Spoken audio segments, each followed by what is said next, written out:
Halo guys, ketemu lagi di channel YouTube Deddy Kartomo. Oke, kali ini kita akan review Apax Z Ziegler. Ya, raket ini sudah banyak banget sebenarnya yang review ya di YouTube, banyak banget. Tapi karena ada permintaan di komen-komen dari teman-teman, ya wes kita buat reviewnya tentang Apax Z Ziegler ini.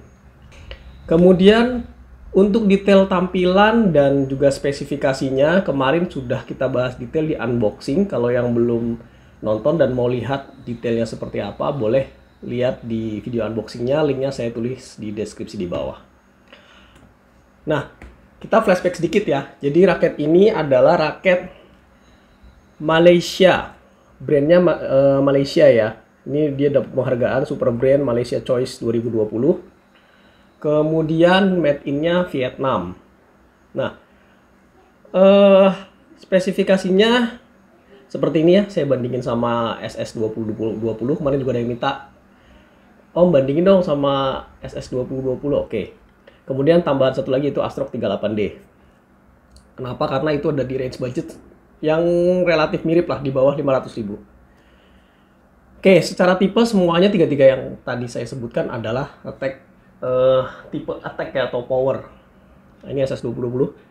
Kemudian ini merek Apax Z Ziegler, ini SS2020 dan Astrok 38D. Kemudian ini made in Vietnam. Kita fokus ke yang ini ya, Z Zieglernya ya. Paket penjualannya saya beli 325.000 di, saya sebutin aja ya, Pro Champion. Dapatnya cuma raket batangan dan grip saja. Gripnya yang handuk. Kemudian flexnya medium, beratnya itu 85 plus minus 2 gram, jadi toleransinya 2 gram. Setelah saya timbang aktualnya kemarin saya dapat yang plus 2 gram, jadi 87 gram, jadi relatif cukup berat. Kemarin ada yang komen, wah ini raket 4U rasa 3U. Ya, karena memang dalam produk itu ada toleransinya ya, cuma saya dapatnya yang plus 2 gram tadi. Kemudian panjangnya ini tipe long ya, 675. Kemudian balance-nya ini 290 mm plus minus 2. Ini yang menjadi unik. Jadi raket ini raket power tapi balance point-nya enggak yang head heavy banget. Ini antara head heavy sama even balance. Ya, balance point. Oke, kemudian maximum tension 38 pounds. Ini yang membuat dia sangat luar biasa ya, amazing. Tarikannya bisa sampai 38 pounds. Nah, makanya dia dilengkapi dengan continuous grommet strips. Ini tujuannya adalah untuk menahan tekanan dari si senar dengan cara memperluas permukaannya. Ya, kalau kalian pernah belajar fisika dulu, P sama dengan F per A. Tekanan sama dengan gaya dibagi luasan permukaan. Oke, sekarang kita ke feel yang dipakai. Disclaimer ya, setiap orang punya feel yang berbeda-beda. Nah, yang saya ceritakan adalah feel yang saya rasakan. Oke? Nah, pertama tampilannya dulu deh, sebelum ke feel bener-bener saat dipakai buat mukul ya.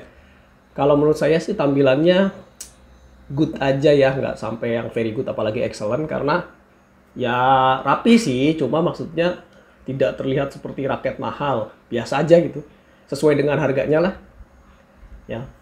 Kemudian yang menarik mungkin yang berbeda dari yang lain adalah ini ultra slim shaft 6.4 mm. Ininya sangat tipis banget, ini beda sama yang lain. Kemudian ada ini grommet, continuous grommet strips.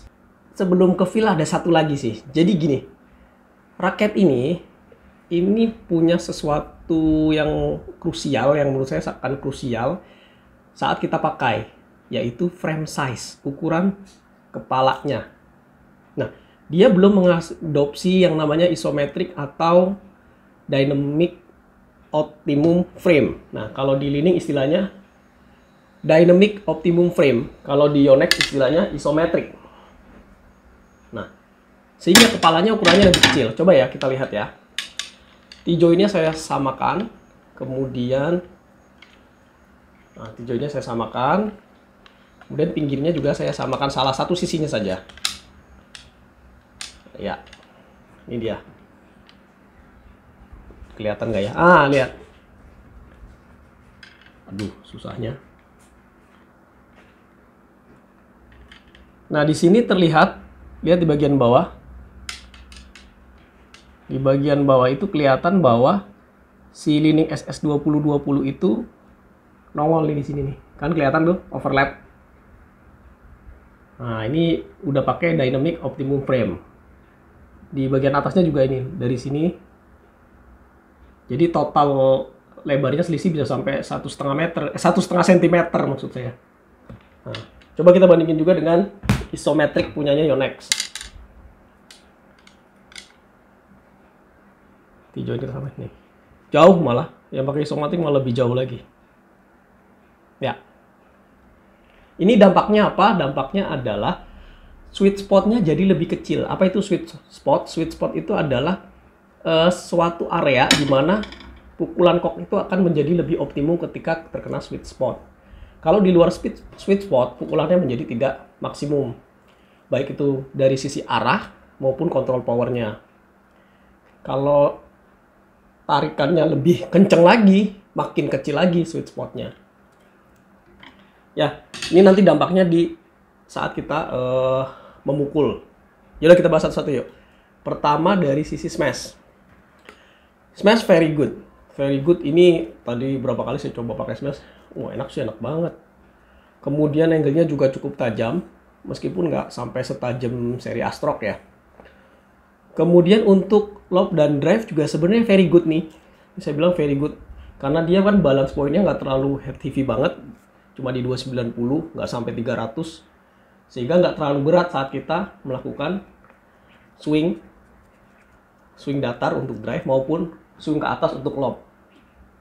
Nah, padahal pada umumnya raket power itu heavy, bahkan ada yang ekstrim sampai 310. Nah, kalau ini cuma 290 mendekati even balance. Jadi tujuannya heavy itu kan biar kayak martil, jadi lebih tajam. Oke. Saya ada catatan sedikit sih untuk lob and drive ini. Tadi karena frame size-nya kecil, jadi kalau kamu mau lob atau drive yang dapat enak itu harus di sweet spot-nya. Ya. Kemudian kontrol juga sebenarnya very good ya. Kontrol very good juga, dengan catatan saya tuh ada sedikit masalah ketika melakukan slice. Jadi slice drop shot. Slice drop shot itu dari agak ke pojok kanan ya, kita di pojok kanan, kita pukul seolah-olah mau smash tapi terus kita potong, taruh di pojok depan. Nah, itu biasanya cukup menipu tuh. Itu cukup berhasil biasanya. Itu jurusnya Lee Chong Wei sama Jonathan Christie. Itu kemarin saya coba berapa kali, gagal saya jadinya. Bolanya kalau saya kencengin out, kalau saya kurangin dikit jadi nyangkut. Berbeda ketika saya pakai raket saya yang lainnya. Oke, kemudian defense. Untuk defense sebenarnya adalah kalau defense-nya dari drop shot itu nggak terlalu masalah. Ini cukup bermasalah ketika kita defense-nya adalah defense permainan cepat. Salah satunya smash cepat yang bertubi-tubi atau mungkin drive cepat yang cepat banget gitu ya. Ini cukup bermasalah, saya pribadi cukup bermasalah. Karena kalau smash itu kan bolanya datangnya cepat. Jadi kita ngandelin refleks kita. Nah, sweet spot-nya dia itu lebih kecil daripada raket-raket yang isometrik atau yang dynamic optimum frame tadi. Nah, seringkali namanya orang refleks ya, nggak bisa kita kontrol banget biar bisa kena di sini.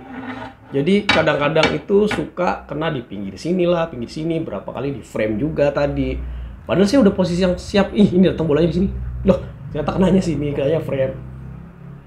Jadi mungkin bisa jadi ini pengaruh dari skill, cuma secara matematis, secara ilmu fisika tadi ya luas permukaannya berbeda memang. Itu jadi menambahkan efek kesulitan saat defense tadi. Ya.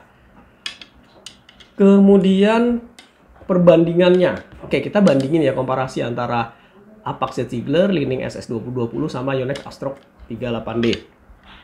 Nah, itu dia perbandingannya. Kalian bisa lihat di situ, hijau, kuning, merah. Jadi sebenarnya semuanya sama, punya 3 hijau, 1 kuning dan 1 merah. Karena memang raket ini ada di range yang sama, levelnya sama, sama-sama raket power tipenya. Tapi ada kelebihan sama kekurangannya masing-masing. Contoh di Apache Ziegler ini dikontrolnya masih oke, dengan catatan tadi ya, masih good ya, tapi dengan catatan slice-nya itu agak sulit. Nah, kalau di defense, ini defense smash karena frame-nya kecil. Di sini defense smash juga bermasalah. Defense dari smash. Kenapa? Karena raketnya agak berat. Dia 300, balance point-nya 300 mm. Jadi berat di kepala, sehingga kita ngangkatnya berat. Sama walaupun ini dibilangnya flex, saya merasanya ini agak ke arah stiff. Flexnya agak ke arah stiff, lebih sedikit kaku. Jadi itu kekurangan kelebihannya. Sedangkan Astrok 38D itu problemnya adalah di kontrol. Kalau mau kontrol Astrok 38D harus tambahin dikit. Kalau nggak, saya jamin nyangkut di net. Kemudian untuk defense-nya sih enak kalau Astrok 38D. Balance point-nya cuma 293. Dan dia juga walaupun stiff, tapi dia punya nano mesh neo, teknologi nano mesh neo. Jadi nambah power. Jadi gitu ya. Not okay itu bukan berarti ini sama sekali nggak bisa dipakai, bukan. Cuma saat kita pakai untuk melakukan gerakan itu ada masalah di situ. Terjadi sedikit masalah di situ. Nah, sekarang kita ke kesimpulan. Kesimpulannya, raket Apax Z Ziegler ini sebenarnya worth to buy. Kalau orang Indonesia bilangnya worth it, itu sebenarnya salah kaprah sih, grammarnya salah. Harusnya worth to buy. Dan nice to have. Jadi kalau kita punya raket ini bagus. Saya pun tadi senang. Senangnya kenapa? Ketika kita terlalu capek gitu ya, pegel karena pakai raket berat, ini bisa jadi solusi sih. Walaupun agak berat, tapi balance point-nya lumayan, jadi kayak all around, jadi kayak even balance. Lumayan nih, enak. Oke, raket ini tergolong raket power, tapi tadi saya bilang ini untuk all around pun enak. Nah, raket ini ya. Nah, cuma raket ini punya kelemahan adalah frame size-nya, sehingga sweet spot-nya lebih sedikit. Sehingga kamu harus latihan teknik supaya pakai raket ini bisa konsisten kena di sweet spot-nya terus. Mau itu main cepat, mau itu main lambat, mau itu nyerang, mau itu defense, bisa kena di sini terus. Jadi harus punya teknik dan punya konsistensi untuk mukul yang benar. Kita ke rekomendasinya. Oke, ada beberapa video yang bilang raket ini raket yang luar biasa buat pemula. Saya tidak sependapat dengan itu. Kenapa? Satu, raket ini sebenarnya didesain bukan untuk pemula. Kenapa? Satu, frame size-nya kecil, artinya raket ini harus dipakai oleh orang yang sudah punya teknik dan bisa konsisten mukul di titik yang sama. Kedua, frame size-nya didesain sampai dengan 38 lbs. Coba pemula mana yang tarikannya sampai 38? Pemula itu umumnya hanya di 24 sampai 26. Bahkan ada yang kasih rekomendasi sampai hanya di 21, 22. Karena apa? Karena pemula itu biasanya teknik pukulannya belum dapat, powernya belum dapat, sehingga butuh bantuan dari si raket untuk nambah repulsion powernya. Yaitu dikuncinya adalah di senar, tarikannya jangan kenceng-kenceng. Ya. Kemudian rekomendasi raket ini cocoknya buat siapa dong? Kalau menurut saya raket ini rekomendasinya adalah, saya rekomendasi ini ya buat teman-teman yang secara skill teknik sudah punya. Oke, secara teknik sudah punya, bisa dibilang intermediate lah ya.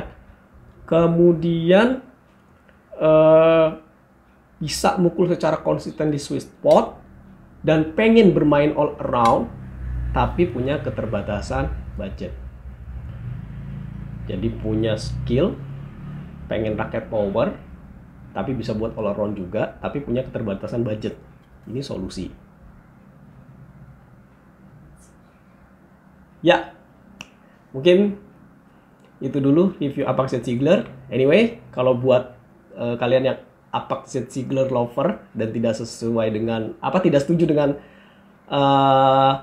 apa yang saya sampaikan, ya that's your right, itu hak kalian. Kalaupun mau komen, boleh silakan, tapi please nicely ya, dengan cara-cara yang baik. Oke, sekian dulu. Jangan lupa like dan subscribe supaya saya punya AdSense, kemudian modal buat beli raket baru untuk kita review lagi. Terima kasih sudah nonton. See you, bye.